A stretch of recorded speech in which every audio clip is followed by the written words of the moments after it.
नमस्कार। अभी हम मौजूद हैं जिला कलेक्ट्रेट में। जिला कलेक्ट्रेट जौनपुर में उपस्थित हैं।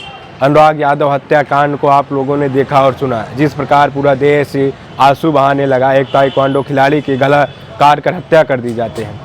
अब अनुराग यादव का प्रकरण जो है वो धीरे धीरे कोर्ट में चल रहा है। आज अनुराग यादव के चौथी तारीख रही। आज 6 तारीख उनकी चौथी तारीख रही। लोग ये उम्मीद लगाए थे कि आज फैसला और सुनवाई हो जाएगा, लेकिन एक और तारीख मिल गई, जहां पिछले 2 तारीख को अनुराग के पिता जिला कलेक्ट्रेट के चौखट पर बैठ कर ये आंसू बहाते हुए कहते हैं कि अब मैं कोर्ट कचहरी का चक्कर नहीं काटूंगा, मेरा लाल जो है इस दुनिया से जा चुका है। सवाल ये है कि एक पिता जो है रो रो कर ये सवाल कर रहा है प्रशासन से, क्या आपको क्या प्रूफ चाहिए? आपकी ज़मीन है, जो ये जीएस ज़मीन लालता की जिस पे घर बना हुआ है उस पे बुलडोजर की मांग कर रहे हैं। उन्होंने कहा कि सवाल ये है कि आपकी ज़मीन है, सरकारी ज़मीन पे वो उन्होंने अपना साम्राज्य कायम किया, उस साम्राज्य को कब ढहाया जाएगा? ये मेरा सरकार से निवेदन है और यहाँ के जिलाधिकारी उप जिलाधिकारी से निवेदन है। और ये तमाम प्रूफ उनके पास है, क्यों नहीं अभी तक बुलडोजर चल रहा है? कब न्याय देंगे अनुराग को? ये रोते हुए उन्होंने सवाल किया और आज 6 तारीख को उन्होंने तारीख नहीं देखने आया। उनके तरफ से ग्राम प्रधान कमरुद्दीनपुर के वो आते हैं और तारीख देखने आते हैं, तो क्या आज काला दिवस निकल जाता है? काला दिवस के दिन कोर्ट बंद रहती है और फिर एक तारीख मिल जाती है। प्रधान जी से क्या एसडीएम महोदय बात करते हैं, क्या कुछ कहते हैं, आएगा हम सुनवाने का प्रयास करेंगे। क्या कुछ हुआ? देखिए, आज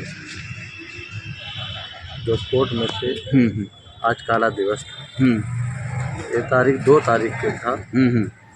उस पे उस समय तहसीलदार साहब फाइल को टाल दिए, डेट दे दी थी 6 तारीख को। तो आज काला दिवस था, इसलिए जो है बहस और सुनवाई नहीं हुई। इस कारण हमारी एसडीएम साहब से बात हुई कि इसमें क्या कार्रवाई हो रही। हाँ बिल्कुल। तो कहें कि कार्रवाई क्या, आज जो है काला दिवस है इसलिए सुनवाई नहीं हुई। अब अगला डेट शाम तक मालूम हो जाएगा, उसके बाद इसमें कार्रवाई होगी। आश्वासन दिए, अब आश्वासन पे हम लोग चल रहे हैं। अब 2 तारीख के पिताजी, अनुराग के पिताजी आए थे, वो तो पूरा दम दिलासा तोड़ चुके हैं कि हमें अब न्याय नहीं मिल पाएगा और ना तो हम कोर्ट जाएंगे ना कचहरी जाएंगे, जो करना होगा।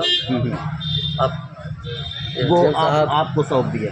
अब हमें सौंपे है, इसलिए हम आए यहाँ देखने के लिए। तो आज काला दिवस था, इसलिए जो है कोई बात हुई नहीं। एसडीएम साहब से बात हमारी हुई 20 मिनट तक। वो हर आश्वासन दिए और कहें भी कि कार्रवाई होगी और मकान भी गिरेगा। अब वही सब हम लोग आश्वासन लेकर चल रहे हैं। अच्छा प्रधान जी, एक बड़ा सवाल ये है कि उनके पिताजी जैसे बताया कि तहसीलदार साहब हंसते हुए फाइल को इधर से उधर ट्रांसफ़र कर देते हैं और मुस्कुराते हुए, इसमें क्या लग रहा है? एसडीएम साहब अभी भी आपको आश्वासन दे रहे हैं, क्या लग रहा है कि अगली सुनवाई में मामला कुछ निकल कर आएगा? देखिए, तहसीलदार साहब उस दिन तो हम आए नहीं थे, क्योंकि कहीं चले गए थे कुछ काम से। तो उनके पिताजी कह रहे थे कि जब फाइल सामने आई तहसीलदार साहब के, तो मुस्कुरा के फाइल को टाल दिए।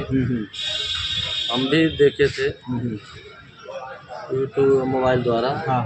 खबरों के पिताजी, हाँ खबरों द्वारा पिताजी बताए कि तहसीलदार साहब ऐसे ऐसे किए। हम कि चलिए 2-3 दिन 4 दिन और है डेट, उस दिन सुनवाई होगी। लेकिन आज एसडीएम साहब कहें कि चलिए अगले जो है अगले की सुनवाई होगी, कार्रवाई भी होगा।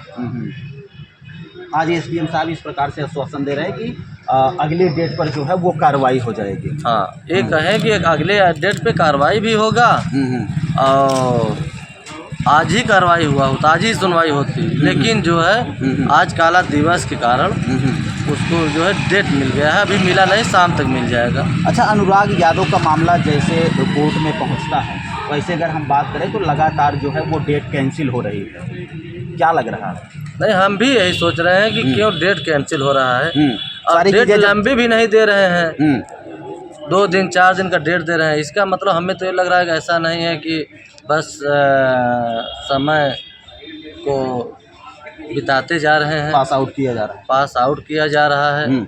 चूँकि 25 का डेट था, फिर 28 को, फिर 2 को, फिर 6 को, फिर आज जो है 6 को काला दिवस पड़ गया।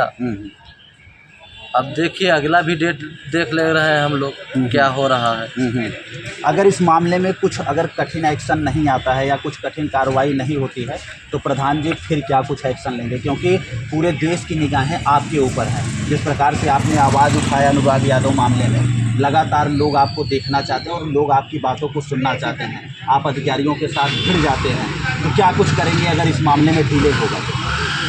देखिए अगर यहाँ से कुछ नहीं होगा तो हम लोग अगला डेट देखने के बाद मुख्यमंत्री योगी बाबा से मिलेंगे और हर बातों को हमें ये सूचना मिली कि वहाँ तक पहुँचा नहीं है और हम लोग डायरेक्ट उनसे जाके बात करेंगे, पूरी हर समस्या बताएंगे, ऐसी ऐसी घटना हुई है और पत्रकार भाई भी जाएंगे वहाँ पे वार्तालाप करने के लिए, क्या सही है क्या गलत है वहाँ बताएंगे। अभी हम एक मोबाइल में देखे एक हमारे पत्रकार भाई कह रहे थे कि प्रधान जी क्यों चुप बैठे हैं।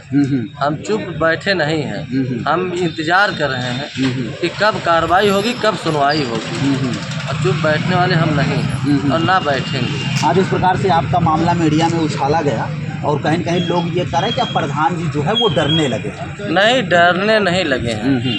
हम तो उस दिन 2 तारीख को आने वाले थे, लेकिन कुछ काम था, हम चले गए बनारस, इसलिए नहीं आ पाए, नहीं 2 के आए होते हम। और बराबर जब भी तारीख पड़ेगी तब हर तारीख पे हम आएंगे और हम डरने वाले नहीं हैं और न डरेंगे हम।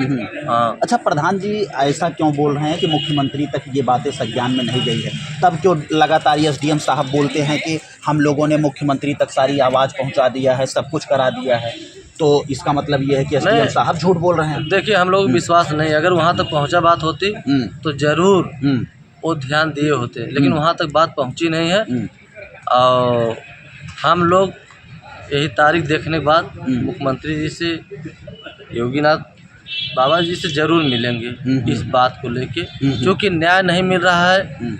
तो हम लोग ये जान रहे हैं कि न्याय यहाँ से नहीं मिलेगा तो वहाँ से ज़रूर मिलेगा हम लोगों को, लेकिन मिलेगा ज़रूर। अच्छा, एक बात और कहा जाए, जिस हिसाब से डीएम साहब और एसपी साहब इस मामले में सक्रियता दिखाते हैं लेकिन अब निष्क्रिय हो गए हैं, क्या वो संबंधित अधिकारियों को ये नहीं बोल सकते हैं कि अनुराग वाले मामले में क्या चल रहा है, क्यों डेट टाली जा रही है?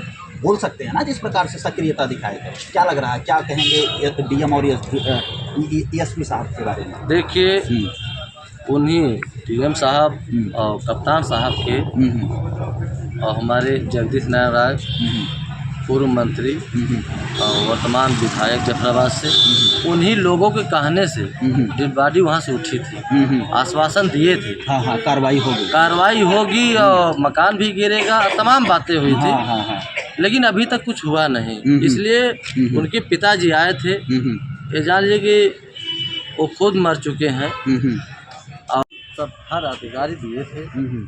अब हमें न्याय नहीं मिलेगा, यही कह के रोने लगे और कहें कि चले जाइए आप कचहरी और देख लीजिए क्या कुछ होता है। हम भी तो नहीं घर पे आज बोले थे कि आज भी जाइए, डेट कैंसिल हो जाएगी, अगली डेट मिल जाएगी। नहीं, ये नहीं कहे थे, लेकिन कहे थे कि जाइए उसको देख लीजिए। हम वहाँ से आए, यहाँ देखे तो सारा दिवस था और बैठे भी नहीं तहसीलदार साहब, इसलिए जो है हम लोग एसडीएम साहब से बात हुई और लगभग 20-25 मिनट बात हुई।